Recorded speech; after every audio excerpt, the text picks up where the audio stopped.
वज़ीर आला पंजाब से इथियोपिया के सफ़ीर डॉक्टर जमाल बेकर की मुलाकात हुई। मरीम नवाज का मौजूद मेहमान का खैर मकदम ताल्लुकात मज़ीद मुस्तहकम करने पर जोर दिया। ज़राअत, तालीम, सेहत, इंफॉर्मेशन टेक्नोलॉजी में ताउन बढ़ाने पर इत्तफाक कर लिया गया। दोनों मुल्कों के दरमियान दो तरफा मुशावरत खुशाइन है। तफसीलात क्या है, अफजाल अब्बासी से जानते हैं। जी अफजाल।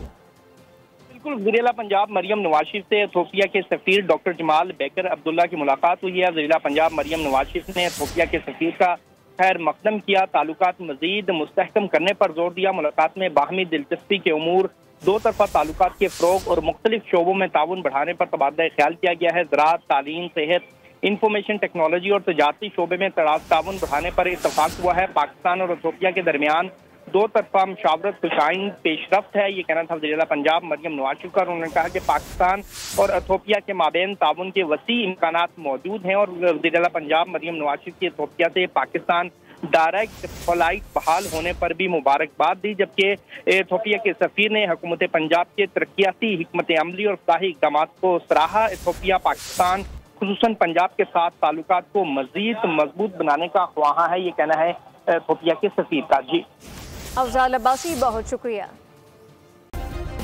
सब्सक्राइब करें और बेल दबाएं ताकि कोई खबर रह न जाए।